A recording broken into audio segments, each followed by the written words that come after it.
La paz del Señor sea con todos ustedes. Muy buenas noches.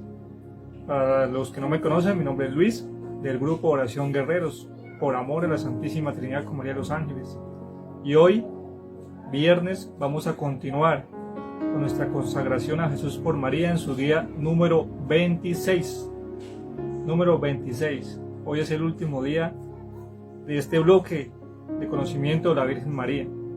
Hoy vamos a ver, o la clase de hoy, tiene como título Apologética Mariana. Vamos a ver algo muy somero, muy básico, pero nos va a servir de mucho. Entonces, vamos a iniciar con una serie de cositas, una serie de preguntas que nos podemos encontrar allá en la calle con nuestros hermanos separados o incluso con algunos católicos. Entonces, vamos a iniciar con la primera preguntita. Dice, ¿por qué María es el centro de ataque de hoy en día? ¿Por qué la Virgen María es el centro de ataque de hoy en día? Pues esto viene desde el Antiguo Testamento, desde el Génesis 3:15 o Génesis desde el 13 al 18. Lo podemos leer mucho más completo. Cuando la caída de nuestros padres de Adán y Eva, que fueron tentados por la serpiente, o sea, por el demonio, el Señor le dice a la serpiente, a la mujer y al hombre, pero sobre todo a la serpiente, podré enemistad entre ti y la mujer, entre tu descendencia y la descendencia de ella. Entonces, es una pelea casada desde los inicios hasta el día que venga el Señor, hasta que acabe todo, hasta que pase acá, venga el fin de los tiempos, venga el fin del mundo, y hasta ese día será que deje el demonio de atacarla a ella y atacarnos a nosotros. Nosotros somos hijos de la Santísima Virgen María, por lo tanto a nosotros nos va a atacar. La ataca a ella por medio de nosotros. Siempre va a ser así. Nosotros podemos ver que la mayoría de los ataques provienen de nuestros hermanos separados. Sí, hay también católicos que atacan a la Virgen María, pero es por ignorancia, por lo que hablábamos que días de las falsas devociones. Pero la mayoría de los ataques son de afuera, de nuestros hermanos separados. Nosotros vemos, por lo menos lo hemos escuchado, que en los cultos se predica mucho a esas mujeres de la Biblia, Ruth, Esther, Ana. Son grandes personajes bíblicos, grandes mujeres que hicieron grandes cosas, mujeres de fe, pero también fueron débiles, tenían el pecado original en ellas. Vemos también cómo se predica de este señor que tenía mucha fuerza, Sansón, la fuerza de Sansón, cómo el poder de Dios actuaba en él, esa fuerza que adquirió, cómo luchó contra los filisteos, todas esas cosas, y de ahí sacan una prédica grande. Pero Sansón fue débil y cayó, ofendió a Dios. Vemos también cómo se predica del rey Salomón, tremendo personaje, el rey sabio, el rey de la sabiduría. Nos dejó grandes tesoros, como el libro de la sabiduría, el eclesiástico, Proverbios, Coalec, Sirácida. Bueno, creo que son los mismos, pero con diferentes nombres. Pero nos dejó esta gran sabiduría, está registrada en la palabra de Dios, en la Biblia. Sin embargo, el rey Salomón también cayó, también ofendió a Dios, también tuvo sus caídas. Vemos cómo se predica el rey David, el gran rey David, el que venció a Goliat con una honda y una piedrita, cómo venció a los filisteos, cómo sacó al pueblo de Israel adelante, lo defendió de sus enemigos. ¿Cuántas hazañas hay del rey David? El que compuso los salmos, qué salmos tan preciosos, los que compuso el rey David. Sin embargo, él también cayó, también ofendió a Dios. Entonces, nos ponemos a analizar la Virgen María. Ella en ningún momento cayó, en ningún momento ofendió a Dios, no tenemos queja de ella. En la palabra de Dios no vemos ni una sola palabra que diga que ella cayó, que ella ofendió a Dios. Al contrario, ella es la esclava, ella es la que se entrega, ella es la que está llena de amor, la llena de gracia, la sin pecado, y de ella no se predica, de ella no se habla, Al contrario, se le critica, se le juzga injustamente. Entonces, ella va a ser siempre el centro de ataque porque el demonio está ahí. Y el demonio utiliza personas para atacarla. Utiliza todos los medios posibles para atacarla a ella, para atacarnos a nosotros. Amén. Nos vamos con la segunda pregunta. ¿Por qué la iglesia es la gran defensora de la Virgen María? Pues muy fácil, muy sencillo, porque ella es nuestra mamá. ¿Y quién no defiende a la mamá? Cualquiera defiende a la mamá. Cualquiera que le insulte a la mamá, pues uno sale a defenderla. Se hace pelear uno por ella, se hace uno matar por ella, por la mamá. Cualquiera que insulte a la mamá, uno se siente como que le hierve el pecho, como que quiere defenderla. Eso es lo que pasa. La iglesia defiende a la Virgen María porque el Señor Jesús, en su agonía allá en la cruz, nos la dejó. Recordemos ese pasaje bíblico de Juan 19, versículo 26. Cuando él está allá en la cruz y ve a Juan, a su discípulo más amado, y al lado de él, a su señora madre, a la Virgen María, y le dice: he aquí a tu madre, y a la madre: he aquí a tu hijo. El apóstol San Juan es el representante de toda la iglesia, de todos nosotros. Él ahí simboliza que la Virgen María es madre de todos nosotros. Cuando el Señor Jesús le entrega al apóstol Juan a la Virgen María como madre, la está entregando como madre de todos nosotros. Por eso es que la tenemos que defender, tenemos que honrarla, tenemos que estudiar apologética mariana, estudiar las escrituras. Hace como unos 3 años me pasó algo con mi esposa, que ella fue como a 2 cuadras de la casa a comprarse unas empanaditas, y ahí estaban 2 hermanitos separados, 2 hermanos esperados, mejor dicho, de otra religión, y la abordan, empiezan a hablarle y a decirle que la Virgen María, y que la Virgen María, y que tuvo más hijos, y que por qué adoramos a María, y todas esas cosas. Entonces a ella lo que se le ocurrió fue decirle: ¿sabe qué? Más bien hablen con mi esposo, que él sabe más de eso. Y me comprometió, me puso cita con ellos, con fecha y hora y todo. Eso fue como un martes, un miércoles, y los programó para un sábado a las 4 de la tarde en casa. Y yo no sabía. Cuando yo llego a mi casa, ella llega y me manifiesta: es que este sábado a las 4 de la tarde van a venir aquí unos evangélicos, unos de otra denominación, para hablar de la Virgen María, porque es que yo no me enreo y no sé cómo. Entonces a mí se me ocurrió que usted mejor les explique.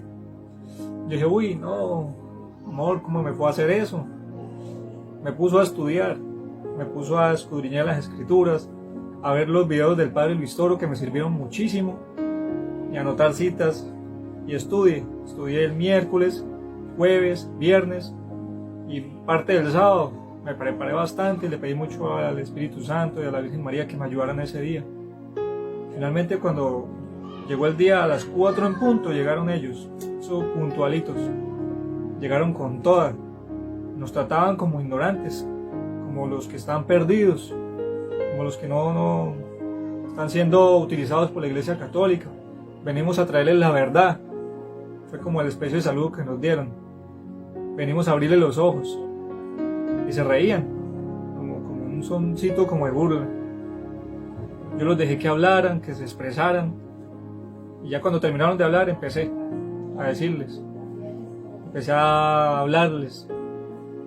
El caso es que al final quedaron confundidos, se fueron. A los 8 días volvieron con un señor que sabe mucho más que ellos, que era como la autoridad de ellos. No era un pastor, pero para mí se asemejaba mucho a un pastor por la forma como hablaba, como ordenaba, como los trataba. Pero ese señor sabía mucho. A mí me asustó ese día, me asustó, me llené de nervios y dije: este man va a acabar conmigo. Entonces yo hice lo que sé hacer, pedirle al Espíritu Santo: Espíritu Santo, ilumíname, guíame, porque me temblaban las manos, las piernas, y este man va a acabar conmigo. Y sí, ese señor empezó a atacarme con citas, con cosas, con lógicas, con un poco de jodas. Pero como es el Espíritu Santo y la Virgen María que me ayudaron a defenderla, y salí victorioso también ese día. Amén. Nos vamos con la tercera. ¿Tuvo María más hijos? Esta también es un ataque tremendo para la Virgen María. Atacan mucho por este lado. Y hay una cita clave con la cual arrancan ellos a atacar, que es esto, Marcos 6:3, que es el episodio cuando la gente le dice a Jesús que están asombrados porque él hace milagros, porque hace grandes portentos. Entonces dicen, pero ¿cómo así? ¿No es este el hijo de María? ¿No son sus hermanos Santiago, José, Judas y Simón? O sea, le están achacando 4 hermanos, supuestos hijos de la Virgen María. Que eso es lo que dice la Escritura, que no son sus hermanos Santiago, Judas, Simón y José. Entonces ahí ellos se agarran de ahí para decir que esos son hijos de María.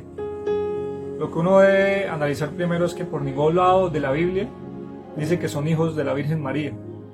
Por ningún lado dice. Puede buscar toda la Santa Biblia y por ningún lado dice que son hijos de María.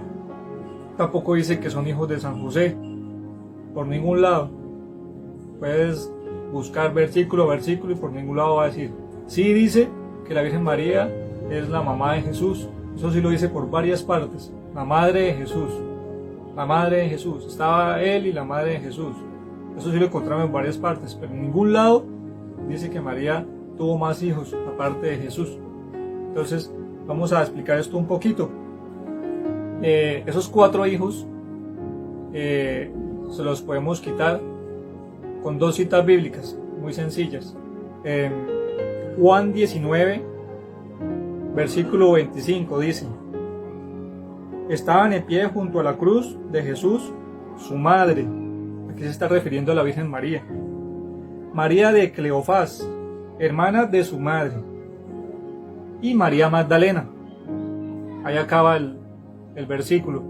Entonces, si nos ponemos a analizar, aquí está hablando de 3 Marías, no solamente de la Santísima Virgen María, está hablando de la Virgen María, la madre de Jesús, María de Cleofás, hermana de su madre, y María Magdalena.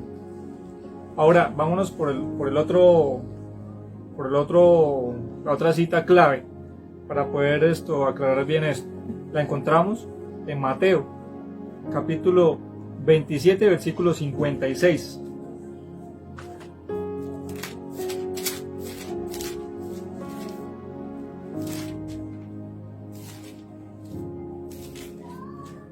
Dice: había también allí, mirando desde lejos, muchas mujeres que habían seguido a Jesús desde Galilea para atenderle. Entre ellas estaba María Magdalena, María la madre de Santiago y José. Escuchen bien, María la madre de Santiago y José, y la madre de los hijos de Zebedeo. Como podemos ver, aquí ya estamos descartando 2 de los hijos que le están achacando en Marcos 6:3. Marcos 6:3 dice que tiene 4 hijos, la Virgen María. Y aquí hay 2 de ellos, que dice Santiago y José. Este Santiago que aparece aquí es Santiago el menor, porque existen 2 Santiagos. Santiago el mayor, que es el que pertenece a Zebedeo, ¿no? Y Santiago el menor, que es el que pertenece a Cleofás. Acá dice María, la madre de Santiago y José. En el versículo anterior de Juan, dice que esa mamá de Santiago y José se llama María de Cleofás. Entonces ahí ya tenemos dos hijos de una María de Cleofás y que el papá se llama Cleofás. Entonces no son hijos de la Virgen María. Ahora, aquí ya descartamos 2 de los hijos. Miremos ahora Simón de Celote, que es el otro tercer hijo que le están achacando a la Virgen María. Resulta que en ese tiempo no existían apellidos, sino solamente nombres. Y para referirse a una persona que se llamaba igual a otra, la diferenciaban por el lugar donde había nacido o por el trabajo que hiciera el papá. No sé, perdón, Jesús el carpintero, o Jesús Nazareno, o Judas Tadeo. O sea, no es que Tadeo sea el nombre, sino es como el lugar o algo del papá, algún distintivo que tiene el papá, que le ponen ahí como si fuera una especie de apellido. Entonces, Simón era Simón de Celote. Celote era como una comunidad. por eso le colocaron celote. Él no podía ser hermano de Jesús, sino sería Simón Galileo. Jesús era Galileo, o Nazareno, le decían Jesús Nazareno o Jesús el Galileo.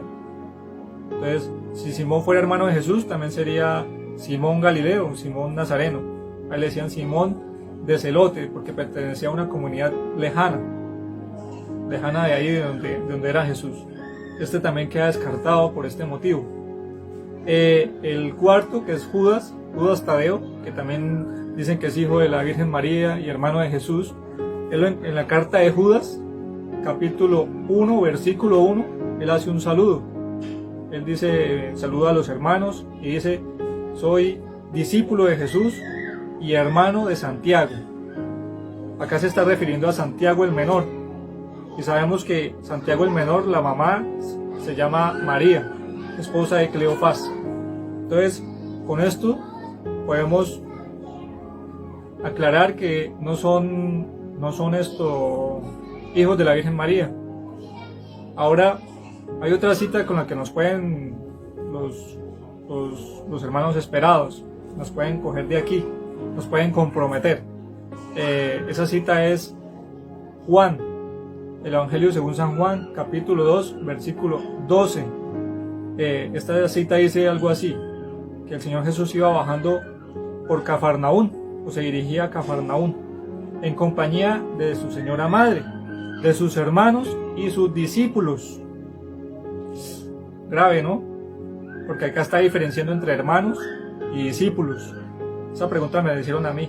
Pero entonces resulta y pasa que en ese tiempo, en el ambiente judío, hebreo, en ese tiempo se le decía hermano al primo, al sobrino, al tío.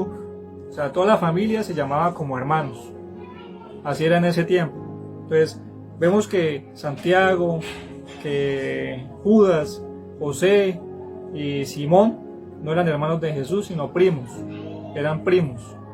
Esto lo podemos confirmar en Génesis 12:5, entre Abraham y Lot. Abraham era tío para Lot, pero en Génesis 13, versículo 8, lo llama hermano. Lo llama hermano, sabiendo que en 12:5 le dice sobrino, pero en el otro versículo lo llama hermano, somos hermanos. Entonces, con eso vamos a entender que no siempre que se refiere a hermanos, se está refiriendo a hermanos de sangre, sino puede ser hermanos espirituales o hermanos como primos, tíos, nietos, etc. Vámonos con la siguiente pregunta. ¿Qué relación tiene San José con la Virgen María? La relación que tiene San José con la Virgen María es la de custodio, la de protector del niño Jesús, la de legalizar un matrimonio. Ante los ojos de Dios, San José era el custodio, pero ante el mundo tenía que estar la Virgen María casada y el Señor Jesús tener un papá.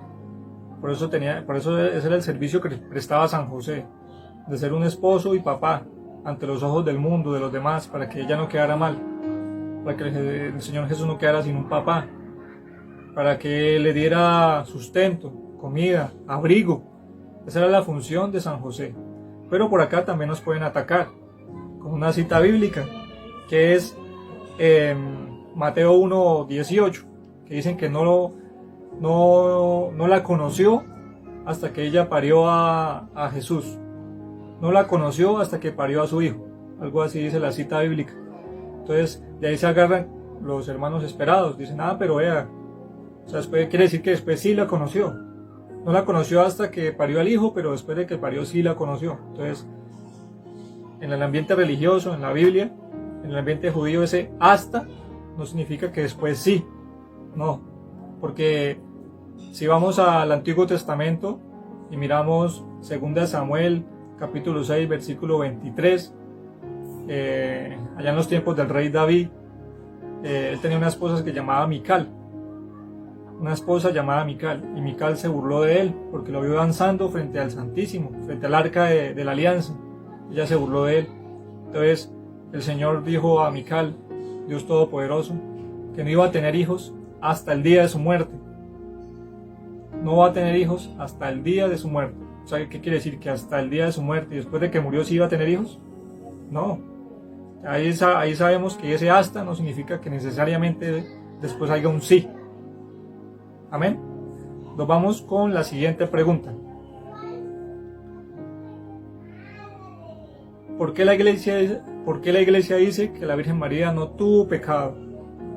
Por aquí también nos pueden atacar porque se pueden ir al Salmo 51:7, que dice que pecador me concibió mi madre, que el pecado se transmite de mamá a hijo. Entonces ahora, ¿por qué ella no va a tener pecado? Esto ya lo habíamos hablado en nuestras charlas atrás, pero lo volvemos a rectificar, que el Señor Jesús era Dios. Él no tenía pecado, ni tenía por qué pecar, ni tenía pecado porque Él era Dios. Por tanto, Él debería estar en un vientre santo, en un lugar santo, en un tabernáculo santo. Eso era la Virgen María para Él. Mientras estuvo en la barriguita de ella, Él debería estar en un lugar santo, en un vientre santo. Por tanto, la Virgen María estaba preservada de pecado, de no estar con esa mancha del pecado original. Dios la creó exclusivamente para eso. Eso es la Virgen María. Eso es lo que debemos creer y defender. Nos vamos con la siguiente pregunta. ¿Por qué llaman reina a la Virgen María? ¿Por qué la llaman reina? Hay un pasaje bíblico que el mismo Señor dice a los apóstoles que el que se humilla será enaltecido. Y en la Anunciación vemos cómo la Virgen María se trata como esclava, ella se humilla. He aquí la esclava del Señor, hágase en mí según tu palabra. Toda persona que se humilla a sí misma será enaltecida, Dios la enaltecerá. Dichosos los últimos porque serán los primeros. Así es como actúa el Señor. Resulta y pasa que en el cielo hay 3 tronos. Hay 3 tronos. ¿Eso cómo lo confirmamos? Que hay 3 tronos en el cielo. ¿Recuerdan el pasaje bíblico de los hijos de Zebedeo que van con su mamá y la mamá de ellos le dice a Jesús: permite, maestro, que un hijo mío se siente a tu derecha y otro a tu izquierda para que reinen contigo en la gloria? Y el Señor le dice: no, ¿acaso van a beber el cáliz que yo voy a beber? Y ellos dicen: sí. ¿Van a pasar por el trago amargo que yo voy a beber? Y ellos dicen: sí. Pero dice: no, esos puestos, esos tronos ya están reservados por mi Padre, a mí no me corresponde, ya están reservados. Y vamos a ver para quiénes están reservados. En Marcos 16, versículo 19, dice que cuando ya el Señor Jesús terminó de hablarle a los apóstoles, se elevó a los cielos a sentarse a la derecha de Dios Padre Todopoderoso. Entonces resulta que un trono es para Dios Padre Todopoderoso. Segundo trono se va a sentar el Señor Jesús. El Señor Jesús, porque Él lo está diciendo en las Sagradas Escrituras, a sentarse a la derecha de Dios Padre Todopoderoso. Queda un trono. ¿Para quién será? Veamos a ver. Si nos vamos a las Sagradas Escrituras, a la derecha del Rey, a la derecha de Dios Padre está el Señor Jesús. Y a la derecha del Señor Jesús, del Rey, siempre se sienta la mamá. Esto lo vemos también en las Sagradas Escrituras. Era una tradición que se venía llevando. Lo vemos con el rey David, lo vemos con el rey Salomón, pero específicamente lo vemos en Primera de Reyes 2:19, cuando el rey Salomón ve venir a Betsabé, su señora madre, sale corriendo a decirle a sus servidores que le pongan un trono a la derecha de él para que se siente su señora madre. Y ella va y se sienta a su derecha. Él se le inclina a ella. Él baja los escalones, se le inclina, le hace una reverencia y la invita a que se siente al trono, a su derecha. Entonces, ese trono que está al lado del Señor Jesús, está reservado para la Santísima Virgen María. Muchos de los que hoy en día no creen esto, que no creen que la Virgen María está en el cielo, que es reina, el día que partamos a la eternidad, imagínense en qué cara van a poner cuando suban y la vean a ella ahí, sentada en el trono. Van a tener que hacer lo mismo que hizo el rey Salomón, inclinarse, porque uno se va a inclinar ante Dios. Así lo dice la Escritura: ante Él se inclinarán y se doblarán toda rodilla Y cuando doblen la rodilla y vean que ahí en el trono también está ella, la Virgen María, ¿qué van a pensar? Toda la vida yo juzgándola, criticándola, pensando lo que no era. Y miren. Amén. Vamos con la última. ¿Por qué los católicos adoran a la Virgen María? Última pregunta. ¿Por qué los católicos adoran a la Virgen María? Esto es una falacia, una mentira, una mala crítica. Los católicos no adoramos a la Virgen María. Primero que todo, ¿qué es adorar? Adorar es creer que un objeto, persona, cosa, es Dios. Eso es adorar. Yo puedo decir que una silla, que esa silla es Dios, y me la inclino, y si estoy convencido que esa silla es Dios, estoy adorando a esa silla. Ahora, adorar a Dios es creer que Él es mi Dios, mi creador, que Él es mi salvador, que Él es Dios. Si yo estoy convencido de eso, estoy adorando a Dios. Ahora, lo de adorar a la silla, de creer que la silla es Dios, se llama idolatría. Y eso es un pecado grave, creer que un objeto, persona o cosa es Dios. Ahí estoy cometiendo idolatría. Entonces, hay unos rangos de culto. El culto que se le da a Dios se llama latría, que es adorar exclusivamente a Dios, que es la adoración que se le da a Dios, reconocer que Él es mi Dios, mi Señor. Viene un segundo culto que se llama dulia. Ese culto se le da a los santos, a todos los santos que se destacaron en este mundo, para dar gloria a Dios, para dar ejemplo, ser modelo para nosotros y para muchos. Viene un segundo culto que se llama hiperdulia. Este culto es exclusivo para la Virgen María, para la Madre de Dios. Hiperdulia, solamente es para la Madre de Dios. Es como un ranguito más alto. Después viene el culto que se llama protodulia, que es un culto que se le da a San José. Entonces miremos cómo van los rangos. Primero viene dulia, que es el que se le da a todos los santos que se destacaron, que murieron por el Señor. Después viene el de San José, que se llama protodulia. Y por último el de la Santísima Virgen María, que está más arriba, hiperdulia. Esos son los diferentes cultos. Entonces, a la Virgen María no la adoramos, a la Virgen María la veneramos, así como a todos los santos, así como a San José. Es una veneración que es muy distinto a adoración. Veneración o culto es como una especie de cariño, de respeto en grado sumo por cómo se comportó acá en la tierra, cómo se destacó en la tierra, todos los méritos que hizo para ganarse estar donde está. Eso es veneración, que es muy distinto a adoración. Adoración es algo ya mucho más alto, es saber que Dios es Dios, que Dios es mi creador, que es mi todo.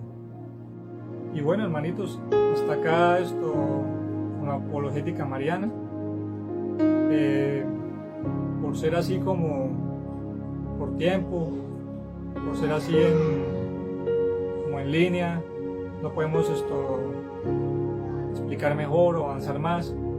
Ya para el otro año vamos a hacer el deber de hacerlas presenciales para poder hablar mejor de esto, poder explicar mejor, vernos, conocernos, hacer preguntas, que es mucho mejor. Vamos a leer la virtud que corresponde para el día de hoy, que se titula Virtud del dominio propio. El dominio propio templa vuestro carácter. El dominio propio os da figura en vuestras emociones. El dominio propio os da firmeza a vuestros sentimientos. El dominio propio os evita caídas, os evita pecados, os evita numerosas tentaciones. El dominio propio es señal de la presencia de Dios en vosotros. No os desesperéis ante los problemas de vuestra vida. No os desesperéis ante el sufrimiento. No os desesperéis ante la turbación del espíritu. No os desesperéis ante las enfermedades. No os desesperéis ante las injurias. Dominaos a vosotros mismos y sabed esperar, porque muy pronto recibiréis la recompensa del cielo. El dominio propio os da sabiduría para manejar diversas situaciones que os estarán presentando en cualquier momento o en cualquier lugar. Hijos míos, las almas que carecen de dominio propio son almas ofuscadas, son almas irascibles, son almas que se dejan dominar de sí mismas y suelen cometer imprudencias, torpezas, suelen herir el corazón de los hombres.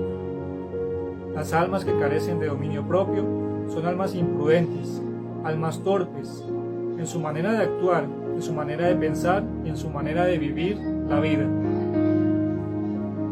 Hijos amados, trabajad con entereza por la consecución de esta hermosísima virtud. El dominio propio os va tallando, como el artesano va tallando, va puliendo su obra de arte hasta hacerla perfecta. El dominio propio os da perfección, os da semejanza al corazón sagrado de mi Hijo Jesús. El dominio propio, asimismo, en las tentaciones del desierto. Él se dominó a sí mismo en las tentaciones del desierto. Él se dominó a sí mismo frente a todos aquellos que le injuriaban, frente a todos aquellos que le atacaban, frente a todos aquellos que le querían devorar. Él supo conservar la paz en su corazón, él supo conservar el regocijo, él supo conservar la quietud de espíritu y por eso actuó con tanta sabiduría, con tanta rectitud y con tanta prudencia. ¿Qué hubiese sido de mi hijo, hijitos míos, si en el momento de la profecía del anciano Simeón hubiese actuado deliberadamente? Hubiese entorpecido el plan de Dios. ¿No es así, pequeños míos? Por eso os llamo al dominio propio, para que os evitéis conflictos en vosotros mismos. Os llamo al dominio propio para que seáis como hormiguitas que trabajan con entereza, que trabajan con ahínco y con cada una sabe cuál es el trabajo que le corresponde hacer. El dominio propio aromatiza vuestro corazón de nardo purísimo del celestial perfume. Amén. Muchas gracias, hermanitos, por estar acá conectados, por los que se van a conectar. Que mi Dios los siga bendiciendo y los sigo animando a que sigamos con esta consagración. Miren lo que yo hablaba hoy con una hermanita en la mañana. En una consagración inician 150 personas, 100 personas y van quedando la mitad o menos de la mitad. Esos son los que son, esos son los escogidos por la Santísima Virgen María. Entonces, para los que están conectados, los animo a que se sigan adelante, a que lleguemos a ese día 33. Los aliento a que no se dejen derrotar por el maligno. Sigamos adelante con esta consagración. Dios los bendiga a todos, los quiero mucho. Nos despedimos diciendo: Santísima Virgen María, Madre de Dios y Madre nuestra, no permitas que durante esta noche ofendamos a tu divino Hijo, y para ello danos tu santa bendición. En el nombre del Padre, del Hijo y del Espíritu Santo. Amén. El cartelito para el día de hoy, casi se me olvida. Debo estudiar apologética mariana. Debo estudiar apologética mariana. Chao, Dios me la bendiga.